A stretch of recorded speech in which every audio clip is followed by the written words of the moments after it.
months, and we are joined by some very special guests right now, as we are throughout the course of these 2 days. On my right, we have Chris Devin, 46 years old, battling multiple myeloma. You're coming to us from Norwell. Thanks so much for being here. Thank you for having me, And at the other end, a very special guest in Dr. Paul Richardson. Lengthy title, so bear with me here. Director of Clinical Research, the Jerome Lipper Multiple Myeloma Center at Dana-Farber. Did I get that?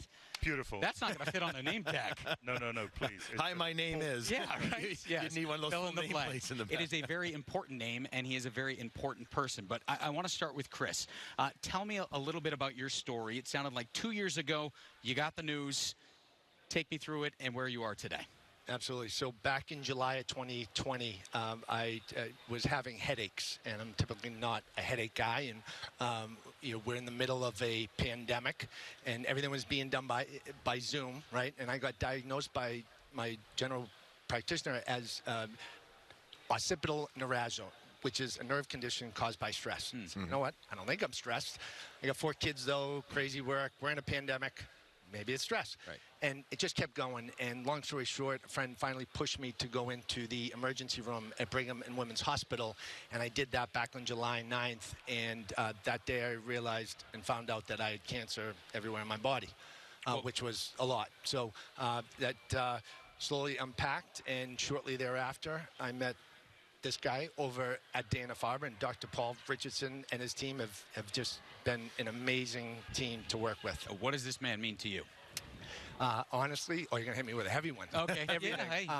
No, I met Dr. Paul, and I'll never forget it. The first time I met him, I knew he was my guy. And, fast forward, we've had some hiccups this year and a little bit of a relapse, and the cancer came back, and everything was great for a year or so. And as we know, cancer is a nasty disease, right? And I was feeling good, and I wasn't thinking about it on a daily basis, and life was great. And it came back. And when that happens, it makes you second guess, and you look at other options, and a lot of people saying you need a second opinion and go elsewhere.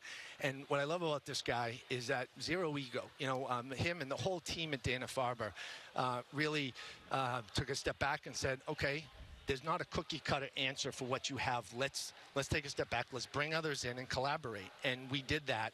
And at the end of the day, I knew I had the right solution with Dr. Paul. And it might not always be the most popular option, but I looked him in the eye and said, what would you do if it was your son or father? And he said, I'd go this route, and we're on this route, and it's working today. So thank you for that, Dr. Paul. My privilege, Jamie, and thank you, Billy, and thank you all of you for being here today, especially to our audience. Honestly, Jamie, it's a privilege to care for Chris. He's got a beautiful family, and when we first met, we embarked on a 4-drug combination incorporating our best treatments. We collected stem cells. We wanted to keep transplant potentially in reserve for Chris, not least of which because he's an extraordinary businessman and father and family man, and needs all of those things going full on. So we adapted to his needs. But he has this type of myeloma that's a little more high risk, as we call it, and so you have to think very creatively about it. And it took us a little bit by surprise, it's fair to say, this year, by showing some activity, minimal but real, and we re-engaged quickly, and we've got him on a regimen that's working. He's doing beautifully, and I'm sort of really delighted to report he's back in remission, but most importantly, he's living his life. In layman's terms, Doc, what multiple myeloma? I understand what multiple means, but when you have multiple myeloma, what does that, when you see that diagnosis, what does that mean in layman's terms? Well, it's a blood cancer, and it's a cancer driven by an incredibly difficult to treat cell called the plasma cell when it becomes malignant. It's highly sophisticated, and it has mechanisms of resistance and survival that make it very challenging to treat in the long term. And in the old days, 20 years ago, unfortunately, we had median survivals of just 2 to 3 years, at best 3 to 5. Now our horizons are very different, 15, 20 years, which is an amazing amount of progress. The challenge is, as you say, it's multiple myeloma. It's very different in each individual patient. So we're able to now adapt our treatments to meet particular patient needs. And clinical trials that we've led have shown that we can, in people like Chris's case, afford to be strategic in how we do things, recognizing that we have to be ready to adapt. And Chris is very gracious, but he has a village supporting him. He has a wonderful family, a wonderful network of friends in Norwell, an incredible community. And we bring that same kind of construct with, as Chris mentioned, you know, bringing in experts from around the country who are friends and colleagues of mine to give advice, because everybody needs that kind of consensus to build when things get difficult. And I think at the end of the day, what I'm so pleased to show you is Chris doing really well as we sit here today, but with this long-term strategic goal of keeping him there for as long as possible and really marching towards what we are aspiring to, which is what I call a functional cure. We may not be absolutely able to cure the disease, but we can control it in the long term, and that's our goal. Incredible stuff. And I know you are a hockey player. You want to get back on the ice.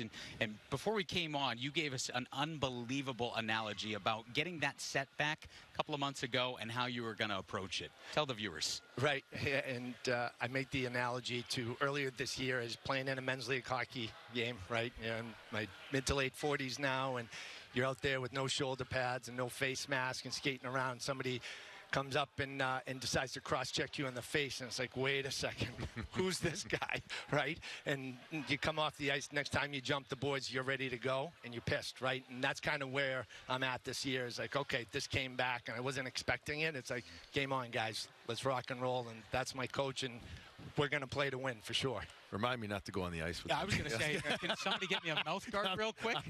My goodness. Hey, unbelievable story. Unbelievable to have you here. And Thank you for having us. It sounds so great that you're doing well right now. We want to see you back on the ice. We need the highlights of that when you do return. I don't know. And Dr. Paul, keep up the incredible work. Yeah, thank you. And your colleagues over there at Dana-Farber, it's just working miracles. Thank you for taking the time to come on with us as well today. It's our privilege, and thank you, gentlemen. Thank you very much.